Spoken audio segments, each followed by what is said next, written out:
Before heading to the reunion, Jason swore he'd be home before 10. I waited until 1 in the morning and instead got an anonymous MMS. In the photo, he was playing the torn tissue kissing game with his first love. That woman stared into the camera with a taunting "vis" sign, and Jason's hand was resting on her waist. I printed the photo as a poster and pasted it downstairs at his first love's company. Covered just enough, nice technique. His first love knelt and begged me to take it down. I smiled and threw a glass of red wine in her face. "Can't handle that already?" Jason pleaded for her again and again, even got down on his knees. "Please, go easy on her, it's all my fault." The second hand on the wall clock jabbed at my nerves with every tick. The click-click seemed to expand in the overly quiet living room. The air still held a trace of the aftershave Jason sprayed before he left, a clean, crisp cedar note that now smelled a little astringent. He'd gone out in the morning wearing the white shirt I had ironed to perfection, collar sharp. He bent down and pressed a kiss to my forehead, his tone as certain as if reading out a statute.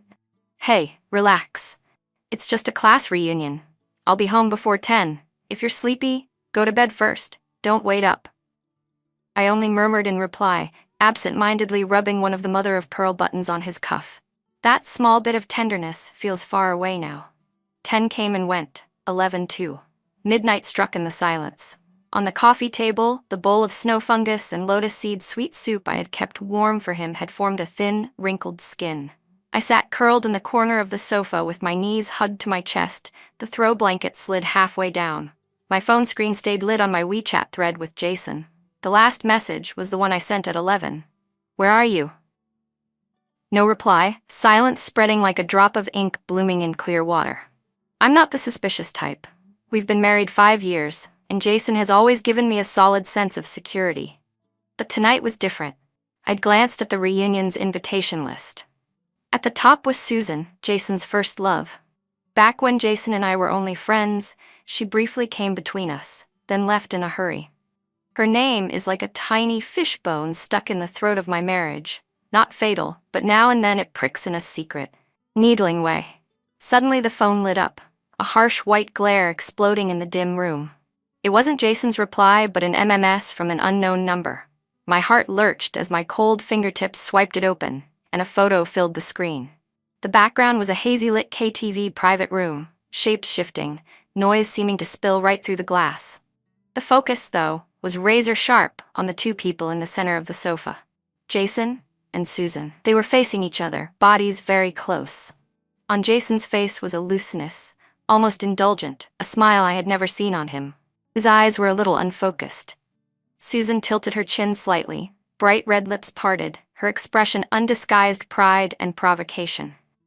Between their mouths was a strip of white tissue, torn down to a short little piece, thin to the point of transparency, as if it would snap the next second.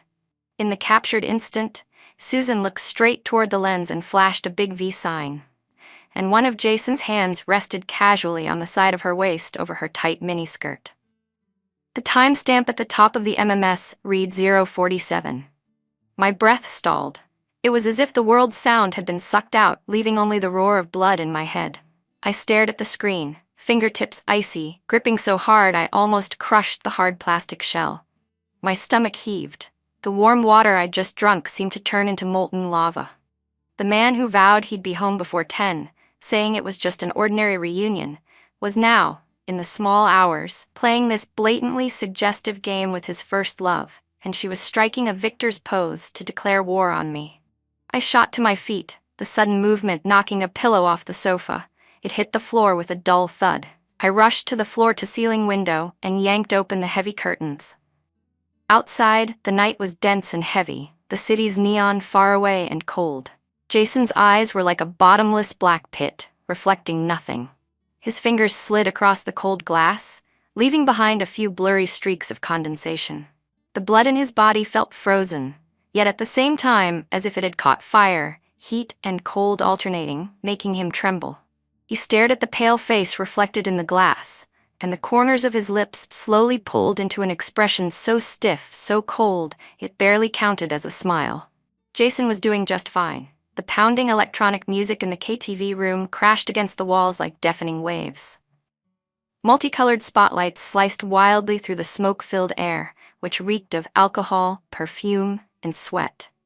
Jason was slouched in the wide leather booth, his mind feeling heavy, the scene before him tinged with the faint double vision of a mild buzz. Come on, guys," boomed a loud voice. "Just drinking is boring, let's do something exciting." It was Zach, the former PE class rep, his hair slicked back. He jumped onto the small stage, grabbed the microphone, a mischievous grin plastered across his face. His eyes swept deliberately toward Jason and Susan's side. "Truth or dare is played out. How about something new? Tissue kiss." Simple, straightforward. The crowd erupted in knowing laughter and whistles. Zach explained the rules. 1 man and 1 woman per team, each biting one end of a tissue strip, tearing it only with their mouths, no hands. The pair whose strip ended up the shortest had to kiss for 10 seconds in front of everyone. He drew out the words with a mock-serious tone, waggling his eyebrows. "So, dare to play?" "Of course, why not?" someone shouted.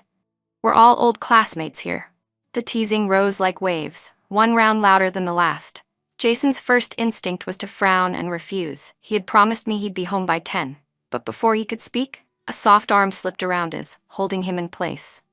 Susan was suddenly right beside him, so close she was almost pressed against him. Her face, perfectly made up, tilted toward him, her gaze shimmering with a mix of pride and nostalgia that was hard to turn away from. "Jason," she coaxed softly, "everyone's in such a good mood. Don't spoil the fun. Just 1 round. Think of it as a little throwback." The sweet, heady perfume she wore invaded his senses. The room's jeers grew louder, now laced with calls of, "Come on, Jason, don't chicken out," and "Give your old flame some face."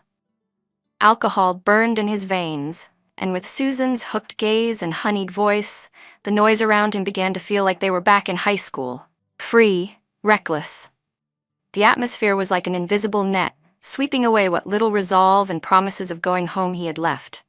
Somehow, fragments of their past flashed through his mind, fingers brushing under the shade of the sports field trees, a shy, stolen touch. Before he knew it, he nodded, even pulling out a faint, indulgent smile he didn't realize he was wearing. "All right, let's play." The game started quickly. The first few pairs clowned their way through, biting uneven strips, making the crowd burst into laughter. But when it was Jason and Susan's turn, the mood shifted. Susan held one corner of the tissue between her lips, her mouth slightly pursed, eyes fixed on him with a brazen, unspoken challenge. Jason leaned in carefully, biting the other end. They were too close. Close enough for her to see the individual strands of his lashes, close enough to feel his warm breath brushing her chin. "Go," Zach shouted excitedly. Both of them pulled at the tissue, the thin strip stretching taut between their teeth with a faint tearing sound. With each rip, the distance closed. The strip shrank from over 10 centimeters to just a few, until only a pathetic 2-centimeter scrap remained, thin as a cicada's wing, linking their lips. Around them, the crowd's cheers and whistles nearly blew the roof off. Camera flashes went off one after another, like nets cast to catch prey. Jason could feel the faint pressure of Susan's body leaning toward him. Her eyes were startlingly bright, filled with smug satisfaction and an unmistakable desire to conquer. Just as the tissue was about to tear, he clearly saw Susan glance toward someone nearby, holding up a phone, and in a split second, flash a provocative V sign.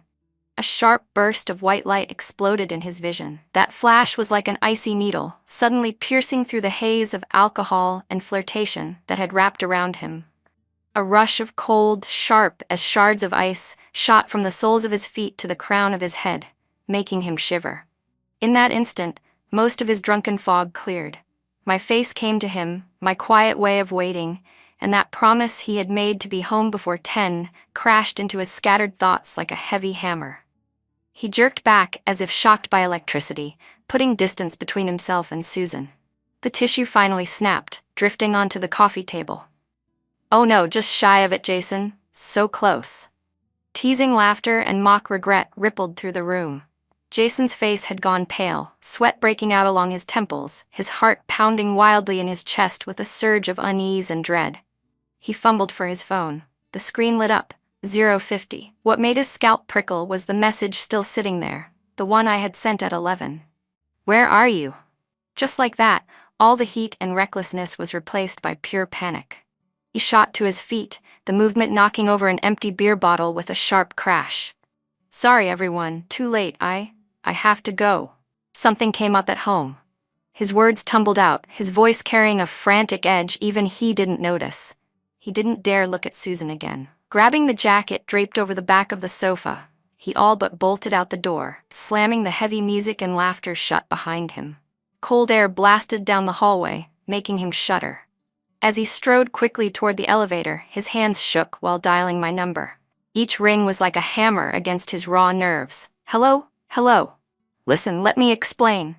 His voice pitched high with urgency when I finally picked up. "It just ended. I'm coming back now. My phone died earlier." "Really? You're not asleep, are you?"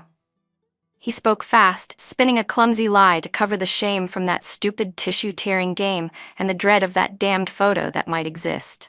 The cold metal walls of the elevator reflected his panicked, disheveled face. A third anonymous MMS could mean a burning wedding dress. On the other end of the line was a silence so absolute it was suffocating. No accusations, no crying, not even a steady breath. That unnatural quiet rattled him more than any outburst could have. It felt like he could sense the frost through the radio waves. "Hello? Are you listening? Hello?" His voice now held a barely perceptible tremor. He gripped the phone so hard his knuckles whitened, his palms slick with clammy sweat. A few seconds of silence dragged out like a century, then my voice came through. It was unnaturally calm as the surface of the sea before a hurricane, not a ripple in it, yet so cold it burned. Every word hit him like a bead of ice dropped into his chest. "Jason Smith." I said his full name, my tone so unfamiliar it chilled him to the bone. "Get back here, now." The busy tone followed, crisp and final, with no hesitation. Jason's heart plummeted straight into an icy abyss. He stood outside our apartment building in the dead of night, staring up at the window of our home. The heavy curtains were drawn tight, letting out no trace of light, like a silent, gaping black hole, swallowing every last shred of his excuses and wishful thinking.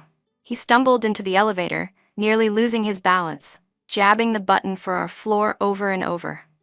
Every second of the slow ascent was torture. His mind was a tangled mess, dominated by that photo of the tissue-tearing game. Susan's provocative V-sign, my ice-cold voice, images and sounds collided violently in Jason's mind, panic winding around his heart like thorny vines, tightening with every second.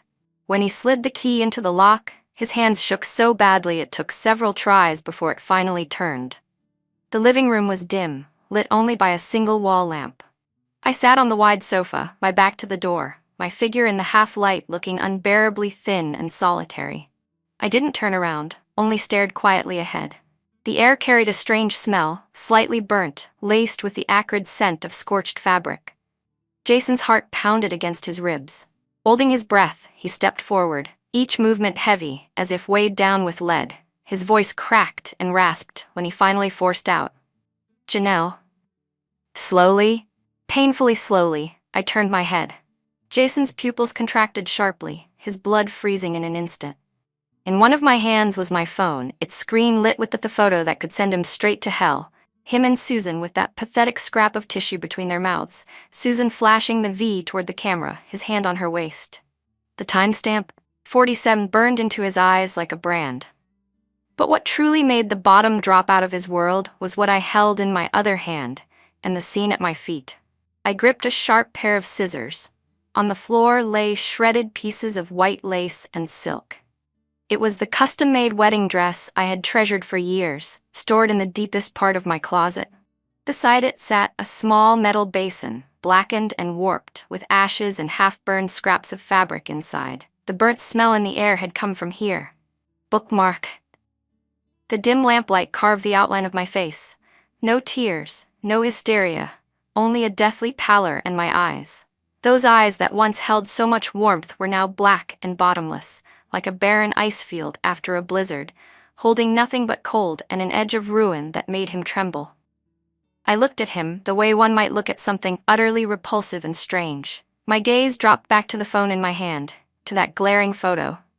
My fingertip pressed hard against Susan's arrogant smile on the screen, slowly dragging over it, making a faint scraping sound.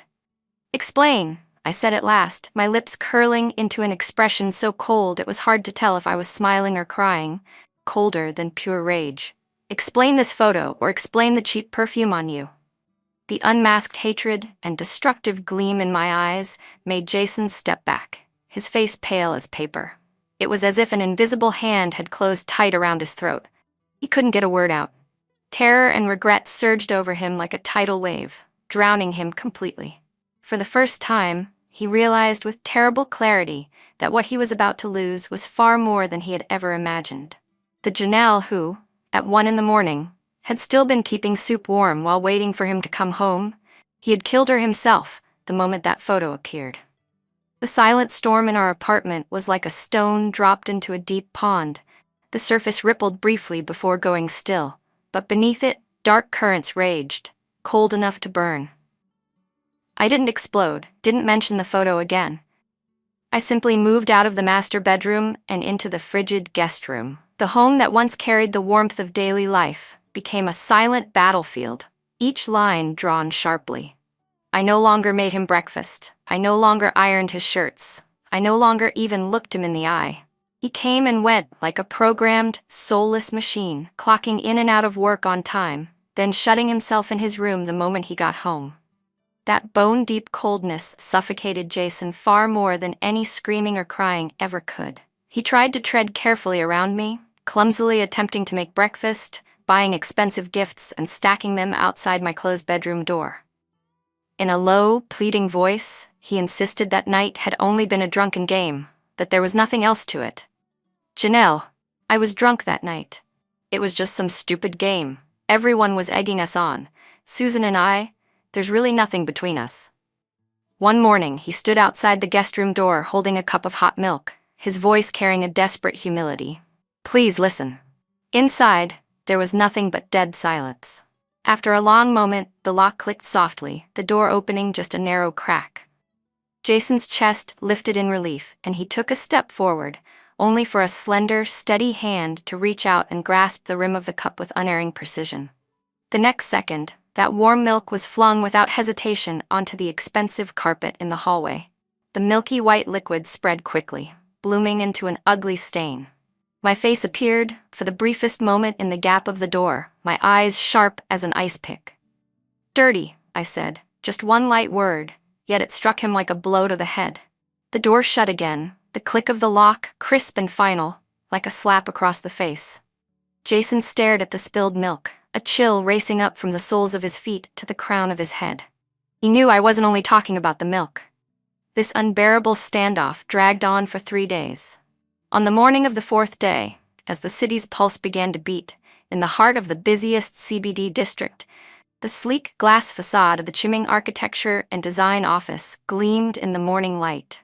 It was the pride of Susan's career. At the height of rush hour, sharply dressed white-collar workers hurried in and out. Suddenly, a commotion broke out at the building's entrance. Murmurs, pointed fingers, the air buzzing with gossip. Overnight, dozens of enormous, crystal-clear posters had been plastered on the most prominent section of the glass facade and beside the revolving door. The poster's main image was a candid from that night at the KTV, Jason and Susan playing the tissue game. The photo was blown up several times, every detail unmistakable. Susan's provocative V sign and her smug smile were both glaringly vivid. Below the image, bold, blood-red characters read, Susan Miller, homewrecker extraordinaire. Great technique, professional husband-stealing services, satisfaction guaranteed. And beneath it, Susan's real personal phone number. Dropping that into the morning crowd was like tossing a live grenade. The blast of shock and schadenfreude was instantaneous. Curious eyes and mocking smirks turned her way like needles. Susan had just arrived, dressed in a brand new Chanel suit, makeup flawless, heels clicking, ready to start another glamorous day as a rising star designer. But the moment her gaze landed on those posters, every trace of color drained from her face. She froze, as if stripped naked in public, her whole body going cold. A wave of crushing shame and panic closed over her. The stares and unfiltered gossip around her were like red-hot branding irons pressed to her very soul. Oh my God, that's Susan, you'd never guess, right? Always acting like some goddess, but look what she's up to behind the scenes. Total homewrecker, disgusting. Get a shot, Posted online. Susan's world spun. The carefully crafted image and pride she had clung to collapsed in an instant. She screamed, abandoning all pretense, and lunged at the posters like a cat with its tail stepped on, clawing at them desperately. But they had been glued down with industrial adhesive. They didn't budge. Her frantic tearing only drew louder laughter from the crowd. She broke completely, tears smearing her perfect makeup, squatting on the ground in despair with her face buried in her hands. Meanwhile, I sat in the outdoor seating of an upscale cafe downtown, a nearly untouched cup of black coffee before me. In my hands was a tablet streaming the live security feed from Chiming Design's front entrance. Every detail was there: Susan's panicked scrabbling at the posters, her collapse to the ground. I lifted the cold coffee cup and took a slow, deliberate sip. The bitter taste spread across my tongue as I stared at the screen, watching the woman who used to strut around so arrogantly now reduced to a pitiful mess. There wasn't a ripple in my eyes, only cold indifference, as if I were watching a farcical play that had nothing to do with me. I picked up my phone. The screen lit up with an incoming call from an unfamiliar number. I answered without expression. Immediately, Susan's hysterical, tear-choked scream blasted through the line, her voice twisted by fear and rage. "Janelle, was this you? You crazy, vindictive bitch. Take those posters down right now.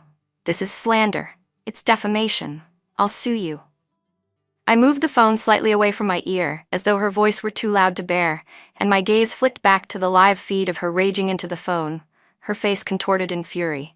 The corners of my lips lifted in a slow, frigid curve, entirely devoid of warmth. "Sue me?"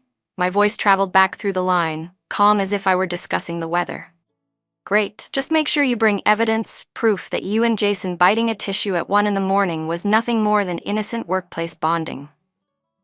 The line went dead silent, except for Susan's heavy, desperate breathing. I swirled the coffee in my cup, watching the dark liquid coat the inside in a thin ring. My eyes returned to the screen, where Susan's face twisted further under the weight of her breakdown. "This," I said lightly, though each word carried the weight of stone, "is just the beginning. Do you like my little greeting?" Susan's collapse and her panicked call were like a lit fuse to Jason's dread. Those massive, humiliating posters hadn't just shredded her dignity, they had slapped him, over and over, across the face. The whole social circle was watching, laughing at him, at how his own wife had nailed him to the pillar of shame. When he burst back into the apartment, his eyes were bloodshot, like a cornered animal. I was sitting in the lone armchair in the living room, a document in hand, reading in silence. It was the same jewelry gift box Jason had left outside my bedroom door for the 3rd time that morning, now tossed carelessly to the corner of the coffee table, its ribbon undone. "You've gone too far." Jason's voice was hoarse with anger and urgency as he strode up to me, his tall frame casting a shadow of pressure over me. "How could you do that to Susan? Those posters, you could ruin her." She cried until she almost passed out. I didn't lift my gaze, only turned another page with slow precision. The crisp sound of paper filled the room, as if the furious man standing before me was no more significant than a wisp of air. My complete disregard only pushed him closer to the edge. He lunged forward, reaching to snatch the file from my hands. Desperate to force me to look at him. "Say something. What do you want from me?" Just as his hand was about to touch the document, I finally looked up. My eyes were steady and fathomless, reflecting the image of Jason, agitated, flustered, utterly pathetic. There was no hatred, no rage in my gaze, only the flat finality of a heart gone cold, with a faint, almost imperceptible trace of mockery. His hand froze midair, caught in the weight of my stare. "What do I want?" I spoke softly, but each word fell like a bead of ice on stone. "Jason, when you were at 1 a.m. playing that cheap, degrading game with your first love, letting her flash a V at the camera, did you ever think about what I might want?" The force drained from him in an instant, like a punctured balloon. Guilt and shame flooded his face, turning it from red to white. The posters were just an appetizer. I closed the document in my hands and laid it on my lap. Only then did Jason realize it wasn't a document at all. It was a printed draft of a divorce agreement, the title stark and unmistakable. "Heartbroken?" I tilted my head slightly, my lips curling into a cold arc, my eyes sharp enough to cut. Good. Then watch closely, watch how you pay the price for your little game. No, Janelle, you can't do this. Jason's voice cracked completely, terror choking him. Jason couldn't imagine what I might do next, nor could he bear the thought of divorce. With a dull thud, he dropped straight to his knees on the cold, unyielding floor. This man, who once commanded respect in the business world and was used to giving orders, now cast aside every shred of dignity. His hands gripped the armrest of my sofa tightly as he looked up at me, eyes bloodshot, tears of pleading streaming down his face. Janelle, I was wrong. I swear, I was really wrong. That night, I was drunk, out of my mind. I swear nothing happened with Susan, it was just that one game. I'll never see her again. Please, forgive me this once. I'm begging you, let her go. It's all my fault. Come at me, hit me, curse me, whatever you want. Just don't divorce me, please, I'm begging you. His words tumbled over themselves, his voice breaking, his humility pressed so low it was buried in the dust. He thought that kneeling, that his tears, might stir even the faintest flicker of pity in me. After all, we'd had 5 years of what had looked like a happy marriage. I lowered my gaze and quietly studied him, the man who had once been my whole sky, now kneeling at my feet like a stray dog, sobbing without restraint. Not a trace of emotion flickered in my eyes, only a barren, frozen emptiness, as if I were watching a cheap, nauseating performance. Slowly, deliberately, I leaned down toward his tear-streaked face. We were close enough for him to smell the faint, familiar scent of my perfume, the one he had once been hopelessly addicted to. Now, it only filled him with a bone-deep chill. Let her go? My voice was soft, like a lover's whisper, but each word carried the sting of poisoned ice. Jason, seeing you kneel here, begging for her. I paused, my gaze sharpening suddenly, slicing into him like a blade. It disgusts me. Before he could react, I raised my hand, not to hit him, but to hurl the divorce agreement draft in my grasp full force into his face. The edge of the paper grazed his cheekbone, leaving a faint sting. White sheets fluttered down like a cold funeral shroud, scattering around his kneeling form. Don't worry, I said, straightening and looking down at him as if he were nothing more than garbage waiting to be taken out. My tone was icy and absolute. You're next. Without another glance at the hollow, broken man on the floor, I walked past him toward the door. The sharp, detached click of my heels echoed across the room, each step landing squarely on the shards of his already shattered heart. The door opened, then closed, and I was gone, leaving him alone, kneeling in the wreckage of the divorce papers, like a forsaken ghost. The crushing cold and despair swallowed him whole. At last he understood. What he had lost was gone forever. Susan's nightmare didn't end with Jason's kneeling pleas. If anything, it slid deeper into a darker abyss. The humiliating posters were eventually torn down by the building's management, but the stain of shame was carved deep. The strange looks from her colleagues, the hushed, deliberate gossip in the office, even projects she had already secured were suddenly postponed for vague reasons. She felt like a rat scurrying across the street, once proud career and social circle crumbling at alarming speed. Taking an extended leave, she shut herself inside her apartment, skittish and fragile, like a bird terrified of every sound. Just as her mind teetered on the edge of collapse, her phone buzzed with a new anonymous MMS. There was no photo this time, only an audio file. Her fingers trembled as she tapped to play it. Through the noisy background, Jason's voice came clearly, slurred with alcohol yet disturbingly distinct from that night in the KTV private room. Mandy, yeah, back then there were regrets. What guy doesn't have his white moonlight, or that one red mole he can't forget? The things you can't have always seem better. And now you've really got something going. Quite the flavor. Jason's drunken voice slurred on the recording. Then came Susan's own laugh, light, coy, with a note of deliberate pride. Oh, then, Jason, between me and that washed-up old wife of yours, who has more flavor? A brief pause. Then Jason's voice again, muffled but still lethal. A wife at home smells like a potted flower, but the scent of a wildflower. His words cut off abruptly, the sentence never finished. Boom. Susan felt like her head had been smashed with a sledgehammer. For a moment, everything went blank, followed by a surge of endless rage and the searing shame of being used. She had always believed Jason still had feelings for her. that the game that night was a spark rekindling old love. She'd even fantasized about pushing Janelle aside and taking her place. But this recording laid the cruel truth bare. In Jason's eyes, she was nothing more than a wildflower to be sampled for sport, a convenient plaything to feed his regrets, his vanity, his nostalgia for his white moonlight. And those 3 words, washed up old wife, stabbed into her heart like poisoned needles. "Jason, you bastard! Scum!" Susan snapped, losing control completely. She grabbed anything within reach and hurled it, vases, photo frames, expensive cosmetics, at the walls and floor. The sounds of breaking glass and shattering porcelain filled the air. The crushing sense of betrayal, of being reduced to a cheap trinket, obliterated the last shred of her reason. She screamed and cried at nothing, a wild, hysterical mess. And after the peak of her rage came a deeper wave of despair and fear. If Janelle got hold of this recording, or worse, made it public, Susan was finished, utterly ruined. Clutching at the last scrap of hope, she dialed Jason's number again. Her voice was sharp, warped by panic and fury. "Jason, save me. That crazy bitch Janelle, she has a recording. The recording from that night at the KTV. She's got you calling me a wildflower, calling yourself scum. She's gonna destroy me. Do something, or I swear I'll take you down with me. I'll spill everything about us. Nobody's getting out of this clean." On the other end, Jason was already drowning, trying to manage the upheaval in his company from the scandal and the suspicion of partners. Susan's shrieking and that one word, recording, hit him like a bolt of lightning. His face went ashen, his hand shaking violently around the phone. The last conversation with Susan that night, it had been recorded.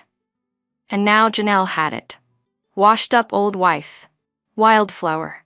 It was over, completely over. An icy wave of doom locked around him. He knew better than anyone, if that recording got out, not only would Susan be destroyed, but his own carefully built reputation, credibility, and the entire company would collapse in ruins. Janelle was going for the kill. Terror and rage shattered the last of his delusions. Jason burst out of his office like an unchained beast, drove straight to Janelle's company. The roar of his engine tore through the stillness of the underground parking garage. He slammed the car door open and launched himself out like a fired cannonball, fury and panic wrapped tight around him. He charged for Janelle's floor without slowing. The receptionist tried to block him. "Sir, do you have an appointment?" She was shoved aside with a rough hand. "Janelle, get out here," he bellowed, ignoring the shocked stares of the employees. Like a bull seeing red, he shoved open the door to her private office. The panel slammed hard into the wall. Inside, Janelle was standing at the floor-to-ceiling windows, speaking on the phone. Sunlight traced the lines of her slender but straight-backed figure. At the sound of the crash, she turned slowly, her face devoid of surprise, only a thin sheet of ice over her expression. Into the receiver, she murmured, "Hold on a moment," then pressed the call end button. The recording. Jason strode to her desk in a few steps. Jason slammed both hands down hard on the desk, the impact so loud the penholder jumped. His eyes were bloodshot, veins bulging at his temples, and he glared at me like he meant to tear me apart with his bare hands. "You gave the recording to Susan? You trying to push her to her death, or just destroy me completely?" His breath came in harsh bursts, chest heaving. His voice was hoarse and warped by raw fury and fear. "Janelle, you're vicious. We were married 5 years together, and you have to go this far? Hand over that recording or what?" I cut him off, calm but with a strange weight that smothered his roar in an instant. I leaned forward slightly over the wide desk, meeting his rage and fear-filled gaze head-on. My lips curved into a cold, mocking smile. "What, Jason? Want to take me down the way you used to crush your business rivals? Or maybe plaster the city with posters of me?" The breath caught in his throat, his face darkening. "I sent the recording," I said flatly, owning it without a flicker of hesitation, as if it were nothing more than a trivial fact. And it worked. Susan's reaction was entertaining. I paused, then let my eyes sharpen into something like a blade. The calm ice I'd been holding cracked, and the molten fury beneath it erupted, scorching hot enough to burn everything in its path. "Marriage, huh?" My voice shot up suddenly, every word a stone pulled red-hot from the fire, and hurled at him. "Jason, when you were draping your arm around your first love, playing that filthy game and letting her flash a V at the camera to humiliate me, Where was our so-called marriage then? When you, reeking of alcohol, said, "A wife at home doesn't smell as sweet as a wildflower," and called me a washed-up old woman, where was our 100 days of love then? My questions hit like a hurricane, fueled by every ounce of humiliation and rage I'd buried. Jason flinched under the weight of it, involuntarily stepping back, momentarily robbed of words. For 5 years, I guarded this home like a fool. I guarded you. My voice shook slightly now, not with weakness, but with the aftershock of a heart ground to dust.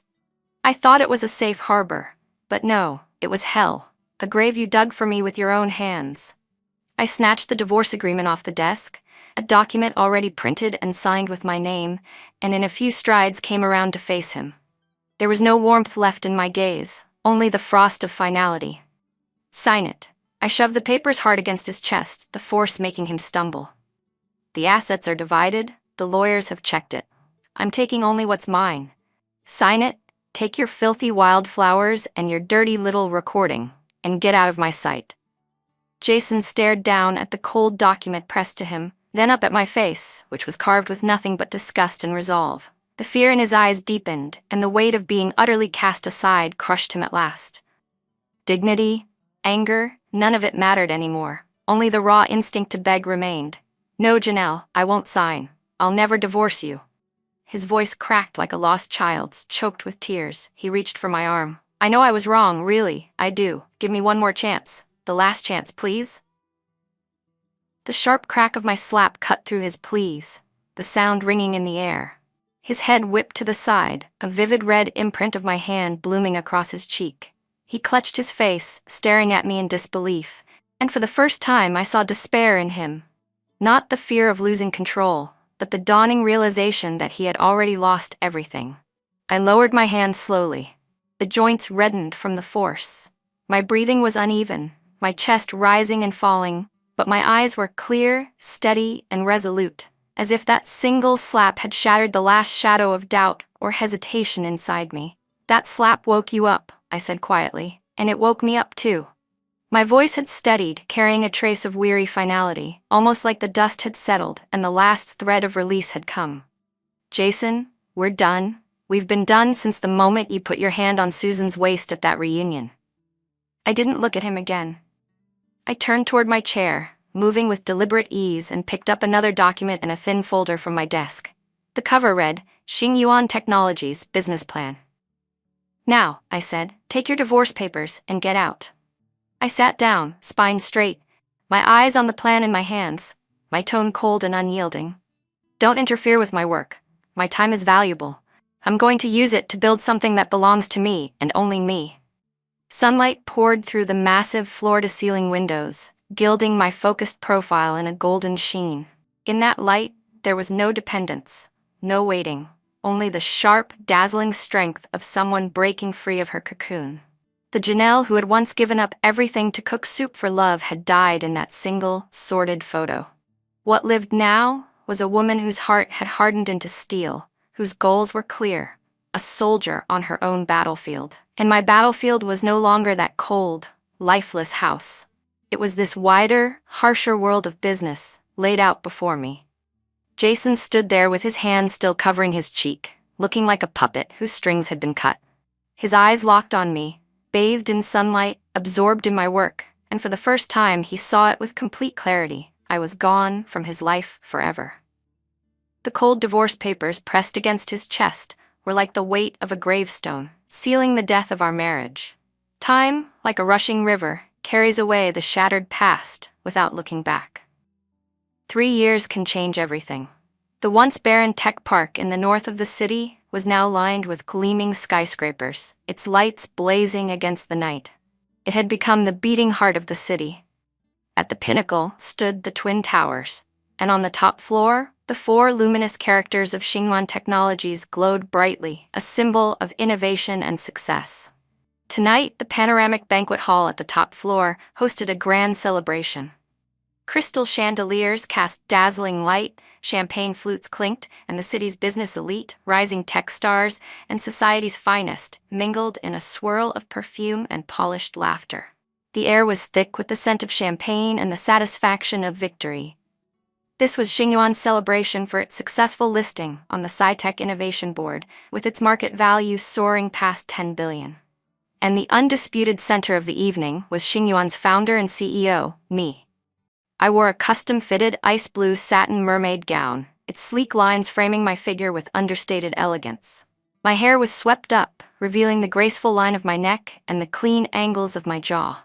My makeup was refined but not excessive, my gaze bright and sharp, holding the confidence of someone fully in command.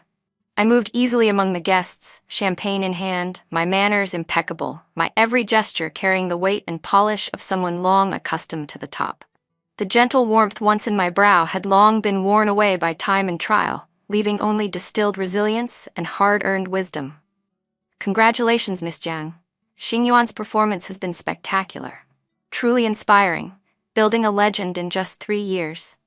I look forward to our next big collaboration. Praise and congratulations came in waves. I smiled, shook hands, and answered graciously.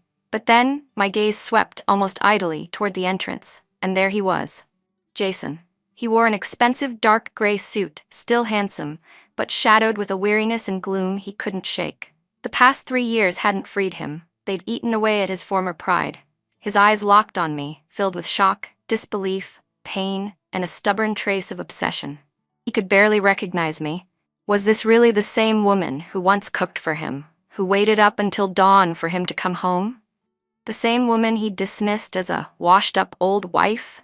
He had heard of Xingyuan's meteoric rise, but it had never crossed his mind that I was the one at its helm, until today, when he saw my photo on the front page of a finance news site, my arm linked with a man he didn't know during an interview. The realization had hit like a tidal wave, and panic at being truly left behind had driven him here in a frenzy.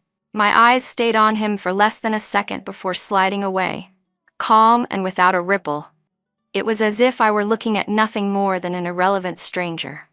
The perfect smile on my face didn't waver in the slightest as I continued chatting and laughing with an older man who looked like a government official. That complete indifference cut into Jason deeper than any mockery could, leaving him breathless. He stood like a statue at the edge of the lively banquet, entirely out of place in the warm celebratory atmosphere. The bubbles in his champagne rose and burst. The hum of laughter and conversation around him became nothing more than a constant, needling background noise. He watched me glide through the crowd with practiced ease, watched the way people seemed to orbit around me, watched the moments I would occasionally lean toward the refined, gold-rimmed glasses man beside me, my expression soft, my eyes showing quiet trust. That sight burned into him like a branding iron, twisting painfully through every nerve. Finally, when I slipped away from the crowd for a brief rest on the terrace, Jason snapped. Like a cornered beast driven past its limit, he shoved past the guests in front of him and closed the distance in a few quick, storm-heavy steps. Janelle. His low growl was hoarse and trembling from emotion, his bloodshot eyes locked on me, swirling with resentment, pain, and a wild, desperate question. Why? Tell me why. His tall frame loomed over me, blocking the terrace light, heavy with suffocating pressure. The sudden disturbance drew startled looks. Conversations hushed, eyes turned, and the room's attention converged on us. I slowed my steps, frowning slightly, and finally met his gaze. My expression was as calm as an autumn lake. No surprise, no anger, only the faint impatience of someone being interrupted, as if I were facing a stranger making a scene. Why what? My voice was cool, stripped of all emotion. Why didn't you wait for me? His composure shattered. 3 years of bottled pain, regret, and unwillingness erupted like a volcano. His voice shot upward, edged with the desperation of something breaking apart. I know I was wrong. I've been changing. I've been waiting for you to turn around. Why won't you give me even one chance? Why did you so quickly? His gaze flicked with visible hurt toward the refined man in the hall. Find someone else? Did our 5 years mean nothing to you? The nasal edge in his voice and the faint catch of tears made his questions ring sharply in the quiet at the terrace entrance. For a moment, it was almost as if his past betrayals had been painted over with some false layer of aching devotion. I watched him quietly, watched the performance in his eyes, the self-serving notion of deep love and pain he clung to. My face stayed impassive. though somewhere deep in my gaze a cold flicker passed, mockery born of seeing straight through him. I was about to speak when a warm, steady male voice broke the suffocating tension from just behind me. "Janelle?" The ice in my eyes melted instantly. I turned slightly, naturally making space at my side for Zhou Shubai, Xingyuan Technologies' CTO, the same man who had been by my side all night, and the new partner from the news photo. He stepped up, his arms sliding around my waist with easy intimacy, the gesture both protective and unmistakably possessive. His smile was gentle and polished, but behind the gold-rimmed glasses, his gaze was as sharp as an eagle's, locking unerringly on Jason's disheveled figure. He extended his free hand slightly in greeting, his tone smooth, even touched with that calm confidence unique to a victor. His words carried clearly through the stunned silence around us. "Mr. Jin," he said, pausing just long enough for his eyes to skim Jason's pained, twisted expression. The curve of his lips deepened, his voice dropping into something almost pitying, yet edged with a razor's bite. "My fiancé's trash belongs in the recycling bin." "Appreciate your concern," I replied lightly. The 5 words recycling bin were like poisoned ice needles, piercing with perfect precision into Jason's most raw and fragile nerves. The pain and false tenderness on his face froze instantly, like a plaster mask shattering piece by piece, exposing the pale truth beneath, twisted and knotted by unbearable humiliation. Blood roared in his head, his vision darkening at the edges. He, Jason Miller, once a man who could stir the winds and rain in the business world, had just been, in full view of the crowd, dismissed by his rival as nothing but trash, the kind that needed to be sorted before disposal. Rage burned hotter in him, his bloodshot eyes locked on Zhou Shubai. His Adam's apple bobbed violently, his fists clenched at his sides so tight that his knuckles turned white and gave off a faint cracking sound. He was a beast on the brink of losing control, every thread of rationality about to snap under that casual, contemptuous blow. But Zhou Shubai didn't even give him the chance to erupt. The arm he had resting at my waist tightened, firm yet gentle, with the unquestionable stance of both a partner and a protector. He turned slightly toward me, his sharp, unyielding gaze instantly melting into a focus and tenderness that could steal anyone's breath. "The air here isn't great," he said softly, voice low and warm. "Let's go. Chairman Lee and the others are still waiting." His care and protectiveness were the cruelest contrast to Jason's disheveled fury. I didn't give Jason a single glance, as if he were nothing more than a dealt-with obstruction, irrelevant and already removed. Tilting my face up toward Zhou Shubai, I smiled. It was a smile of complete ease, carrying warmth, like the first sunlight after snow melts, so bright it almost hurt to look at. It was a smile nothing like the cold indifference I'd shown Jason moments ago. Let's go," I said lightly, my voice carrying the faintest trace of reliance. We turned together. The hem of my ice blue gown and the edge of his crisp suit brushed through the air in a graceful arc. Zhou Shubai's hand never left the small of my back, his presence close and natural, sheltering me entirely within his wing, shielding me from that venomous glare behind us and the curious stares of the room. We walked side by side toward the brightest circle of light in the banquet hall, where government officials waited with congratulations, where industry giants sought collaboration, where countless faces represented success and the future. The champagne tower gleamed gold, smooth jazz flowed in the background, and the crowd parted willingly to let us pass. I stood tall, poised, like a queen surveying her realm, while Zhou Shubai was the most loyal of knights, unwavering, his gaze never leaving my profile. "President Jiang, President Zhou, congratulations. Xingyuan's future is limitless.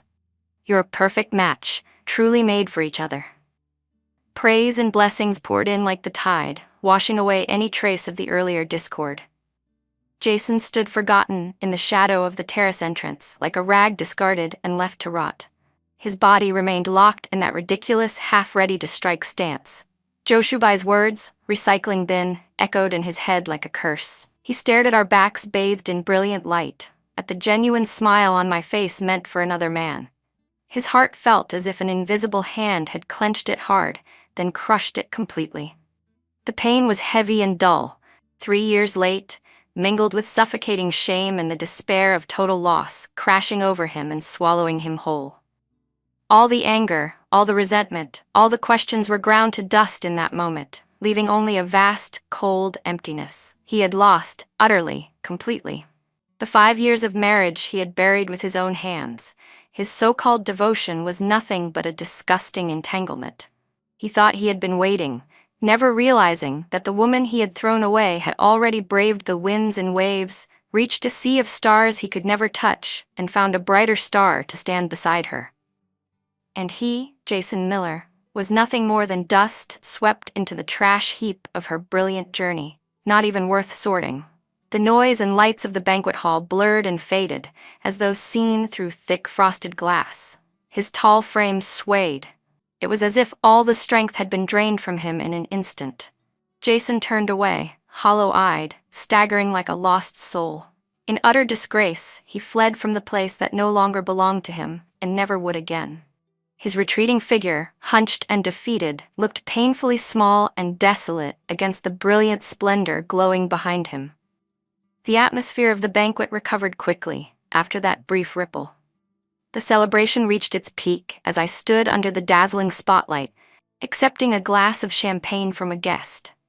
Joe Shubai stood beside me, lightly tapping his glass against mine with a clear, pleasant clink. He leaned in just enough for only me to hear, his voice carrying a care and warmth meant only for me, along with the calm satisfaction of someone who had secured a victory. Now that the trash has been taken out, how's President Jong feeling? I turned my head to meet his gentle, smiling gaze.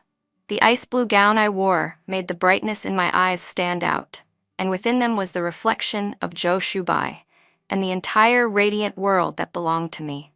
All the shadows of the past, all the scars from betrayal, were washed away in this moment, leaving only a clear serenity and a resolute certainty for the future.